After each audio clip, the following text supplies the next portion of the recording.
You ever get that gut feeling that something's wrong, even when everything looks right? That quiet, cold whisper in your chest that says, something's not adding up. I had that feeling the day I found my husband's shirt in the laundry basket, smelling like someone else's perfume. Not mine. Not anything I'd wear. It wasn't the scent of a stranger. It was familiar. Sweet. Floral. Almost too close to home. Now, let me tell you, I'm not the kind of woman who jumps to conclusions. My name's Rose, but everyone around here calls me Auntie Rose. And if there's one thing I've learned in my years, it's that truth doesn't need chasing. It eventually comes knocking, sometimes when you least expect it. For months, my neighbor, a woman named Hina, had been coming over. At first, it was innocent. Our kids played together, our husbands talked about the new fence, and we'd share tea on slow afternoons. She was lovely, charming, always laughing. But lately, her laughter had started to echo in my house, even when she wasn't there. I brushed it off, told myself I was imagining things, that I was being paranoid. But when your husband starts smiling at his phone like a schoolboy again, you feel it. You know, that evening, I decided to test something. I told my husband I'd be going to my sister's for the night. A little lie. He didn't even hesitate. "Oh sure, honey," he said. "No questions, no concern. No, when will you be back?" Just a casual nod. That's when I knew. The next day, I came home earlier than I'd said. The house was quiet. Too quiet. But the garage light, that tiny yellow bulb above the storage room, was on. My heart started pounding. I walked slowly, quietly.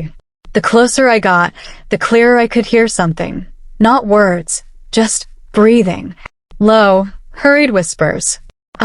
Giggle. My hand froze on the door handle. My stomach turned. For a second, I thought, no, maybe I'm wrong. Maybe they're just looking for something in there. But that voice, her voice, made my blood run cold. "Hina," I whispered under my breath. And that's when I saw them. Through the narrow crack of the door, my husband and my neighbor standing too close. His hand on her waist. Her fingers brushing his face like she'd done it 100 times before. The world went quiet. My breath stopped. I didn't scream. I didn't cry. Something in me just clicked. I walked away. Slowly. Calmly. Like I wasn't breaking apart inside. Then I came back with the spare padlock I used for the garden shed. Without a word, I locked that storage room door. And for the first time in my life, I felt a strange sense of control. I could hear them calling out, confused, panicked. My husband's voice, half whisper, half shout. "Rose?" "Rose, open the door." I didn't answer. Instead, I picked up my phone and dialed a number I never thought I'd have to, Hina's husband. He picked up after 2 rings, cheerful and unaware. "Assalamu alaikum, Rose." "What's up?" My voice was steady. "You might want to come over," I said quietly. "Why, what happened?" he asked. I looked at the locked door, at the sound of 2 people trapped inside, 2 voices begging, lying, pleading. I took a deep breath and said, "Because your wife and my husband are in my storage room." There was silence. A long, thick silence that said everything words couldn't. And as I stood there, hearing him rush over, hearing the 2 of them panic behind that locked door, something inside me cracked open, not out of rage, but out of realization. Sometimes the people you trust the most are the ones who teach you the hardest lessons about love, loyalty, and self-worth. And that night, I was about to learn mine.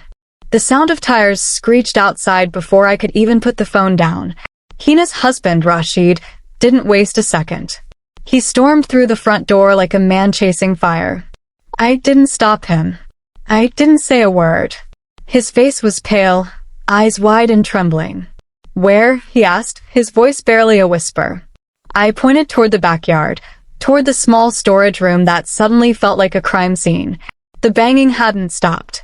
My husband was shouting now, louder, desperate. "Rose, please open the door. We can talk." Talk. That word. I'd heard it so many times before, every time he'd lied to smooth over something small. But this wasn't small. This was betrayal with a heartbeat. Rashid reached the door and tried to pull it, but the padlock held firm. He banged on it so hard I thought it would break off the hinges. Hina, he shouted, his voice cracking. Hina, open this door. What have you done? Inside, her voice trembled. Please let us out. It's not what you think. That sentence, it's not what you think. How easily people use it when they've already destroyed what you built. I watched Rashid step back, clenching his fists so tight his knuckles turned white. His breath came fast, angry, disbelieving. And me. I just stood there, calm on the outside, but inside? Inside I was burning. I picked up the small stool near the door and sat down on it. The sky had started to turn orange, that soft, bitter light before sunset. I could hear the cicadas buzzing, the neighbors' kids laughing somewhere in the distance. Life was going on, as if nothing had happened. But for the four of us, everything had changed. Rashid turned to me, eyes glistening. How long? He asked. I shook my head. I don't know, I said quietly. But long enough for me to feel like a stranger in my own home. He looked at me for a moment, not as a man betrayed, but as someone who suddenly realized he wasn't alone in his pain.